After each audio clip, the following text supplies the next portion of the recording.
Hi, welcome back. Thanks for joining me.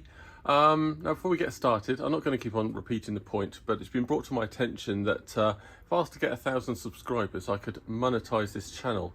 And that is to say that you won't see less or more ads, but the ads that are shown, I would actually get paid for.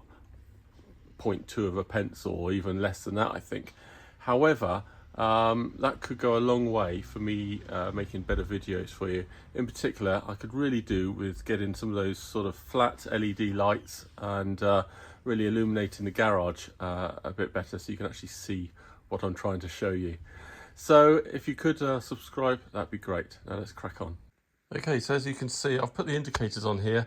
Now these are not suitable for IVA because they fall about halfway, they fall below the minimum distance between the road and the light, and they will fail IVA. So I need to replace these with some that I'm borrowing from a kit that AK provide, and basically they're painted inside halfway, so they only show the indicator in this top half, and because this top half is above the minimum height, then it will pass. So it seems crazy that you can't have the whole light there. You've just got to show that you've put in a light above the minimum distance. So I'll be whipping these out before IVA, but I just put them on there because I may have to take the car down the road to get wheel alignment and get the lights adjusted and the beam pattern all lined up. So they're there. Easy job here, the splitter. Honestly, I'd put the brackets in beforehand so the splitter just went straight in and tightened down with a couple of bolts. That's really nice. So what we're going to do now, if I can turn on my flash, which I don't think I can, we are going to fit these shark fins. Now, like a lot of the jobs, it's not difficult, it's just a pain in the neck. So what you're meant to do is fit a sliver of wood or a chock of wood along here and along the bottom here, and screw it in, which in itself is fairly difficult because this stuff is super hard and it goes through a couple of drill bits by the time you've finished. But we're going to screw in a couple of chocks of wood, and then the easiest way I found is then you can slather that some P40 or P38 onto the chocks of wood and basically insert it ever so carefully so you don't scratch anything, and put it in there, and then you pull it back against the body and stick it in place. I will of course be using some spacers along, so the top and bottom, so it's equally spaced. And also you need the wood, so you need to practice with a couple of bits of wood or measure carefully. You need the shark fins flush with the body and not proud. I guess they could be further in, but that probably wouldn't look so good. So I'm going to make them exactly sort of flush, if you like, with the body, and a nice sort of gap in from left to right as well as up and down. So that's what I'm going to do next. I'm going to drill some holes. I'm going to attach some little bits of wood and screw them in. Make sure they're screwed in so that you might in the future be able to get a screwdriver in there and unscrew these and take them out, leaving the wood in place obviously for refitting them, because the wood will be the bit that's stuck with the P38. So that's it really. I'm going to go and measure up and get this all nicely gapped and see how we get on. Alright, so this is where I am. I haven't got any P38 in there yet, but I just thought I'd show you my setup. I've got equal gap along the top and bottom. I figure that the gap between here and the first blade edge should be pretty much the same as this gap here. So I will just eke it slightly that way, but that's essentially what I'm going to be doing. I'm going to stick a load of P38 on the wood, which I'll show you now, and we'll get it stuck in. And I will probably sit here and just keep a bit of tension on this way so it can't fall out, although it did wedge pretty well with these wedges. Now I know some people tie a stick or a bar on the back with a bit of zip tie through, which then can go through a clamp or something, and you can tighten it up and pull it against the bodywork. But I'm not taking any chances of putting anything against the paint. So I will just show you what the score is here. If I can just tease this out, as you can see here, I've put on a couple of strips of wood and simply held it in with a couple of small wood screws of about 8 to they were about 11 or 12 mil long, well man enough to be holding this in. So so that's my solution. I'm going to stick some P38 on there, wedge it all in place and hold it while I eat a sandwich with the other hand, and hopefully that will be good. I'll show you that in a sec.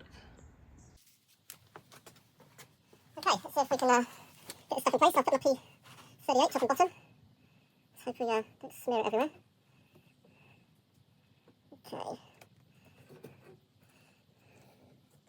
Right, that's looking reasonable. Oh, I've got such a big smear there. Just make sure that is on the bodywork.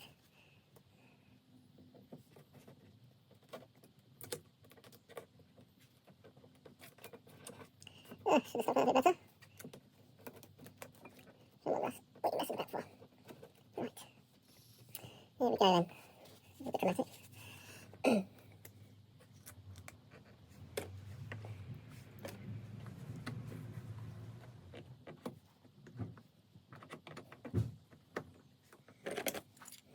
Okay, I think we want it to a little bit over there. And then we need to get under there. And under there. Right, what am I thinking? I think I've got sticky hands and I just need to put my hands back.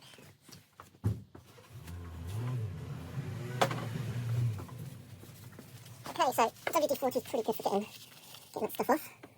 So this needs to be coming. I'm pretty happy with the gap there, like that. So I can get that much under there, that much in the top, that much in the top. Okay, I think it's a case of pulling it forward to squish the P38 on the other side. So I'm just going to lean on that, check the gap. So, what, 4 or 5 mil there, 4 or 5 mil there. A nice gap here, about the same as the other side. Flush against the body that way. I think that's all looking fairly good. I'm just going to tease out a little bit. I quite like that.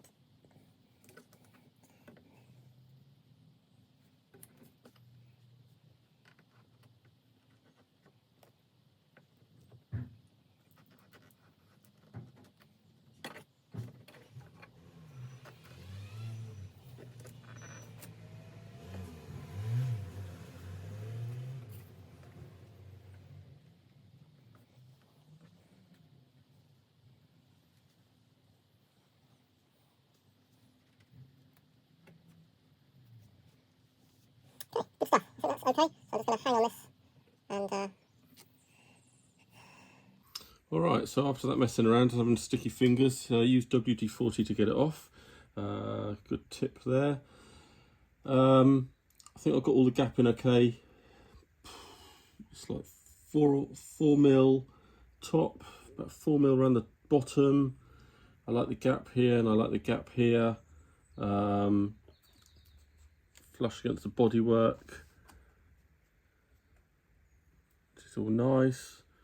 I think I'm in pretty good shape there, so I'm just going to give a little bit of tension this way, and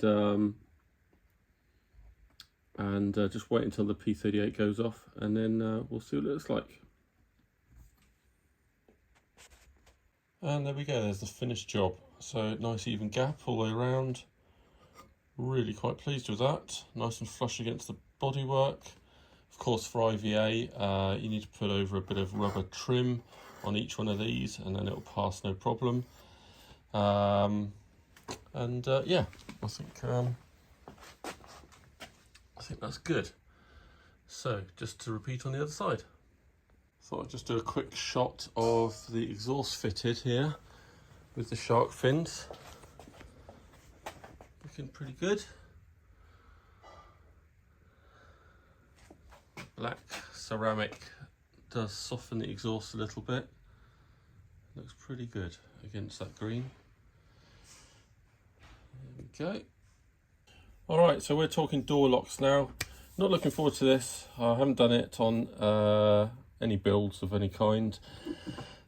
Previously, the body shop fitted the door locks because they wanted to be able to line up all the doors, but this paint shop didn't. So what you get, this is provided by AK and fits just inside the door, inside the body actually, which I'll show you in a second. And then you buy the door locks from someone like S&J Autos. Now, considering this is all you're given, and a washer, this is meant to go in here. This nut goes on the end, and then you're meant to be bonding all this so that it holds tight. But I don't know how tight that's going to hold it with the forces of a door being jarred up and down and possibly slammed, or just, you know, just the pressure of the door wanting to always come open because it's pushing against its rubber seal, etc. So that's not great. And now the solution to that is two solutions.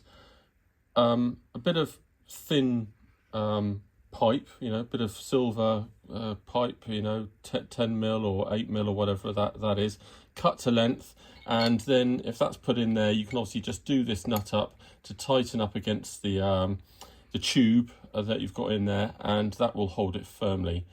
So I kind of like that idea, but I also like how thin this is, and I didn't really want to make this any bigger, although that might be the best option in the end. We'll have a check of that. So what I've done is I've got some nuts which will fit on this side. A bit surprised they didn't sort of come with it, but there you go. This thread is 5/16, so let's have a look at that. So here we are with a nut fitted here, and you can now obviously do this up, and it's going to hold this rigid. So I think this is the way I'm going to go. So the idea is that we put this into this way round for the driver's side. So we put this inside the door of the car, of the body, and the door will come in with its with the rest of the lock, and it will slide up over this, and it'll lock on here. There's a burst lock at the first catch, and then if you pull it tighter, it catches properly. So that goes up over here, and I think with this P38'd into the car, all round here, obviously all this is P38. This nut will be able to hold it all solidly. Obviously I'll do it up with nice and tight with spanners. I don't know if I need thread lock on there as well, red thread lock, so it definitely doesn't come undone.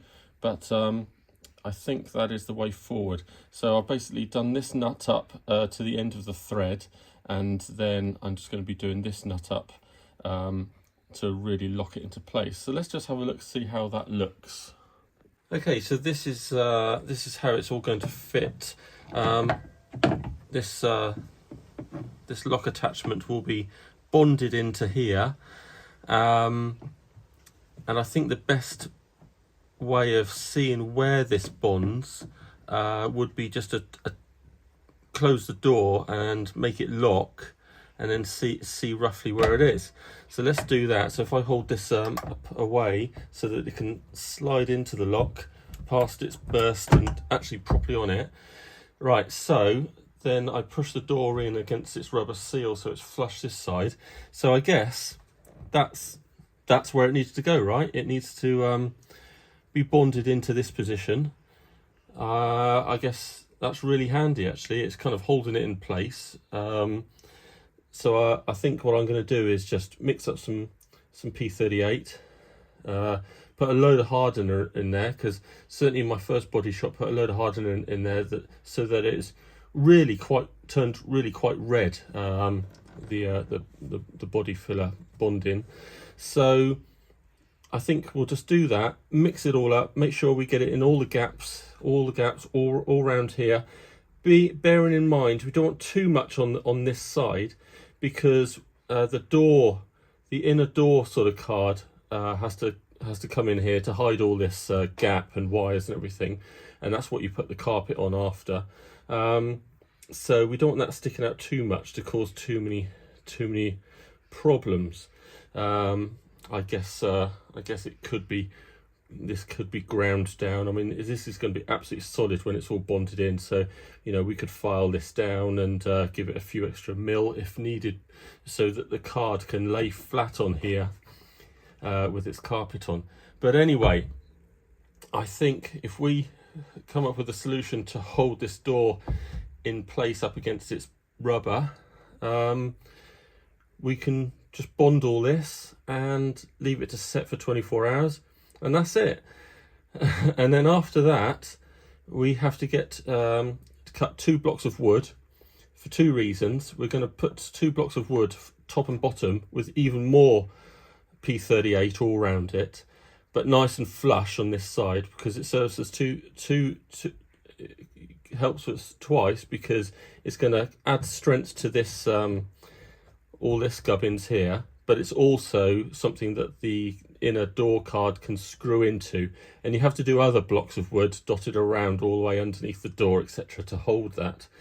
So yeah, I think that's it. I think if this is held in position, then when it's finally bonded, it will be held here in the correct position, and simply by unlocking, the door will slide out, and it'll always be in the right place, right, to lock successfully.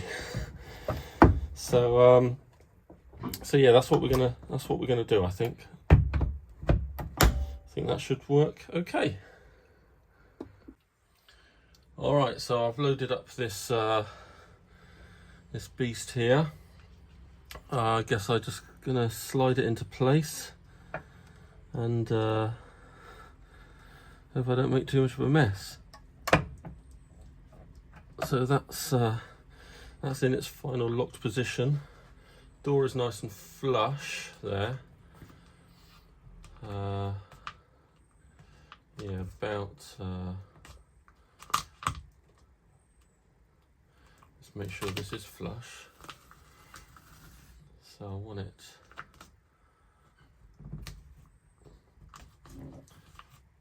about there. So let's neaten that stuff up now.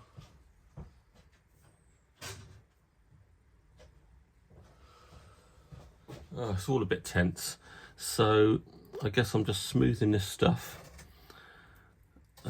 over that.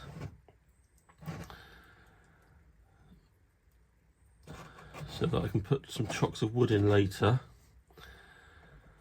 and really lock it into place, but we want a good bond against the body as well. So I'm not totally sure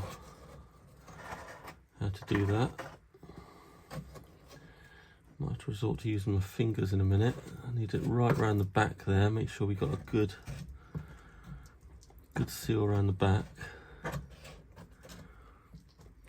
Got quite a bit of excess.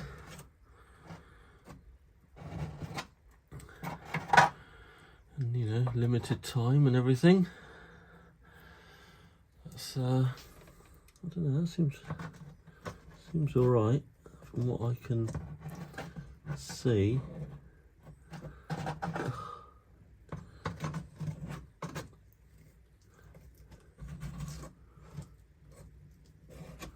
Maybe I just need to stop playing with it so much, because this does sand down really nicely.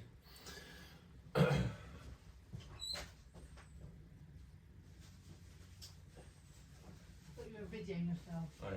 Oh, I'm just going to get my shoes and go for a walk.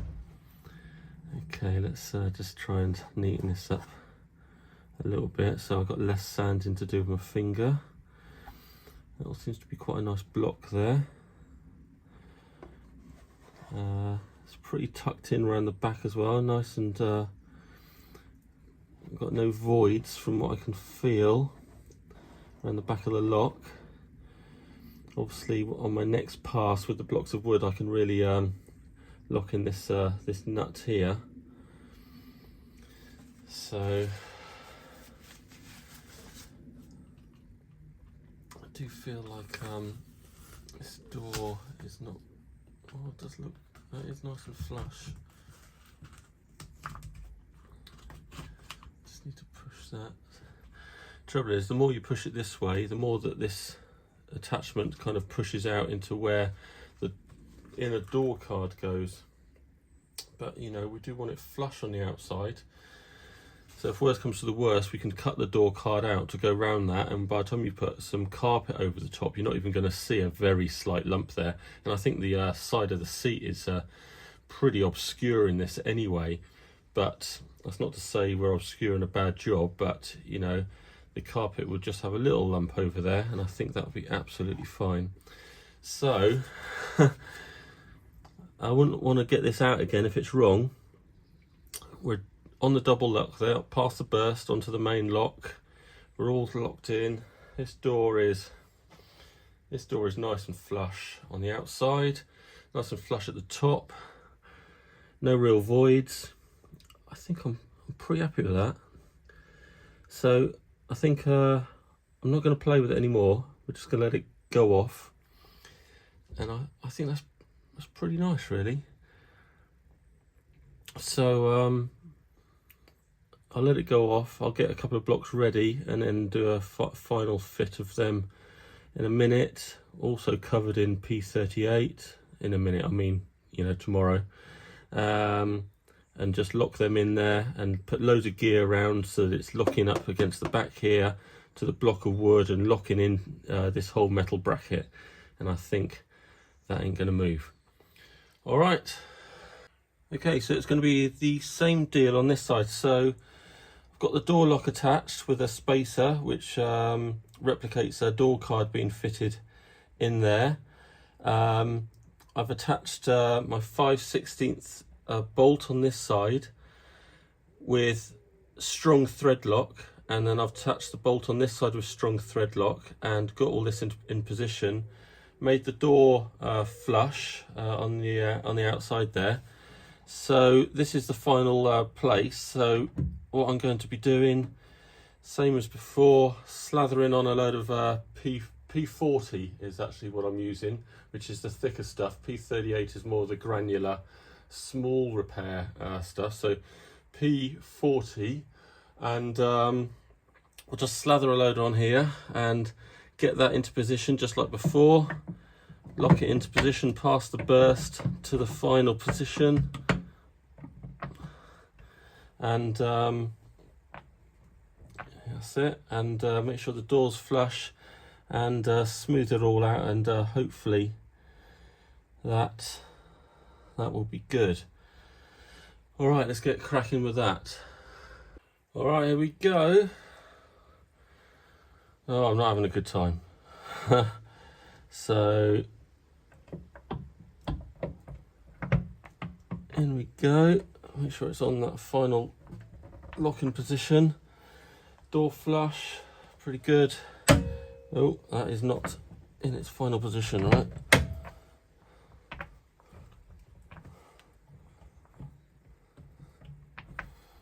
Here we go. Right, door flush, all good. Right, let's smooth this gear out.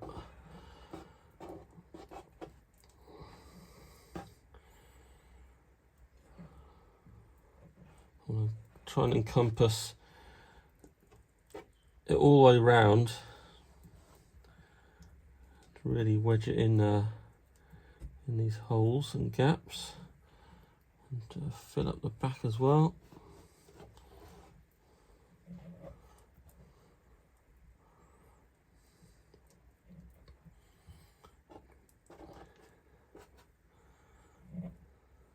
Right, let's go and get some more.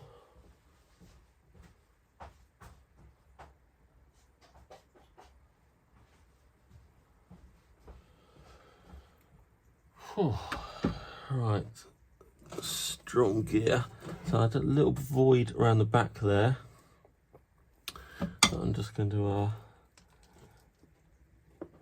get in, just to make sure we got good solid bonds.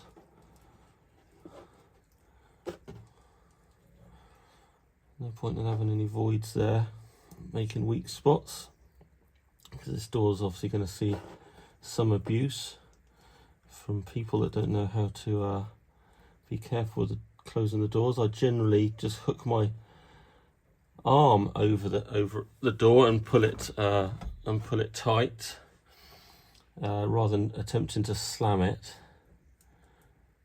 Actually, just tidy this up without getting too stuck to it.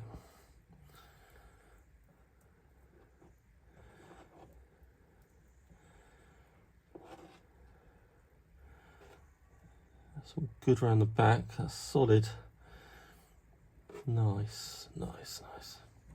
Good, so I can get a chock of wood in there, slam some more P40 all around it, make a really good solid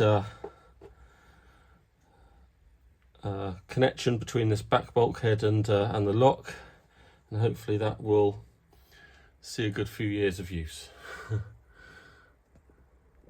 All right, so it hasn't quite been 24 hours, but the P40 is well solid now, if I just treat it carefully. I haven't done my chocks of wood yet, but you can see roughly what I'm going to be doing. I've got to just space this out so that when the inner skin goes on there, it's at the right depth there. Whether I need to bring this out a little bit more or push it back, but something like that. And I'm going to bond all that in so you've got something good to screw into, and obviously provide that extra strength for the lock. But the lock is good, well chuffed actually. So it's just it just sticks out there, and we can close it now. Put the rubber back in along the bottom there, and it's a really nice fit, nice and flush.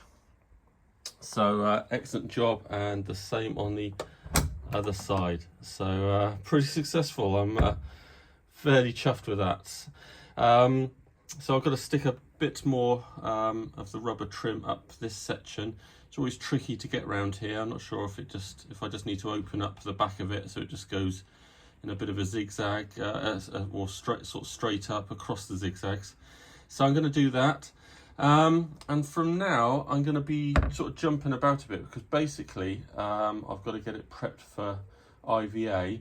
Now into trim, we'll be doing the trim in here, so I just need to do something good but kind of temporary. So you can see the inner door skin I've got going over there. Now this is a pretty good fit, but let me just explain what I'm going to be doing here. And I'm not going to cover it in much detail, because I did cover it a little bit when I did a carpeting sort of video.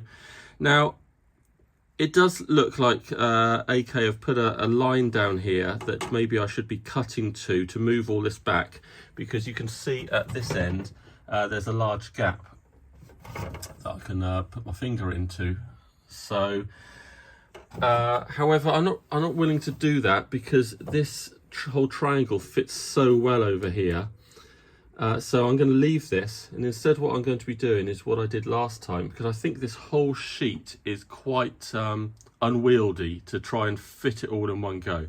So where I'm going to have a block of wood support in there, I'm going to just cut this here, so I can just deal with from here back, fitting it nice and flush, nice and sort of flush straight down. So just behind the trim, so that by the time you put the carpet in there, it ends up being flush with the rubber. So I'm going to just deal with that, and then I can just take an inch out of here and bring all this section this way a touch, and deal with that section separately, because there's other issues that when you put it up close, and when you put it up close, if I can make it stay there, the hinges actually hit it. So it does need some finessing so that when these hinges close, you can see they're this kind of shape so the door opens nicely. But it needs some finessing so that that doesn't hit the inside skin. All right, so I'm going to be messing about with that and you know, fixing my wood blocks all around and just getting some sort of nice interior, and then I can just spread some carpet over the back and put a nice bit of carpet over the center console. Of course, this is just temporary because it will be all leathered beautifully by Intertrim, but I need to do it because you need to be covering bolt heads, etc., which will fail IVA, and you just need to look as though it's, you know, it's the finished article and a bit of care and attention has been taken. And I don't want to let it down at this stage. So I'm going to get on with doing that, and hopefully I'll show you some progress in a little while. There we go then. So seem to be in fairly good shape here. Got the inner door cards in, ready just to take some carpet up the sides, and then on the bottoms there over the bolts heads. As you can see against the edge there is the bulge of the lock, but I think that'll be almost hidden by the time we get some carpet in. So I'll just show you this side. It's quite tricky, so I ended up cutting this on both sides. On the other side it was a fraction neater and matched up, but some differences in the body meant there's a gap over here. So I'm just going to take off this bit and secure another bit of wood with some P40 behind, just so it's got something firm to screw against. But this is all good. You have to watch out, like I showed you earlier, make sure the hinges can open into the void, which they do, and they don't hit the inner door cards. So really happy with that. I'm in a slightly difficult position here because, like I said before, the car is off to Intertrim for its final trim. So I don't want to put anything in there too permanent and really glue stuff down. I'm just going to sort of put some dots and dabs around just to hold the carpet in place, and so it's easy to remove when it gets done properly. And likewise with the screw holes, I've done minimum screw holes to hold that card in, whereas normally I'd put at least 2 in each onto each section of wood to make it a nice firm good fit. So let's get some carpet in. There we go then. Now I think the seats are going to cover the majority of all of this, especially the pleather on the back there, but it does a good job of hiding all the edges. Again, the seat base will cover all of that, a lot down there, including that bolt head. I've still got to get a bit more glue, but I've done the edges, done the center console there, and done the edges over there. So it's rough and doesn't look great, but like I said, it needs to be easy to pull off, but it does need to show that I've paid some care and attention to the safety of the occupants in the car. So you know, it is what it is. So I think we'll call it a day. Then, sorry for the long video, but hopefully you got a feel for what things are like in real time and real mess. Join me next time for fitting the seat and final prep before IVA. See you again.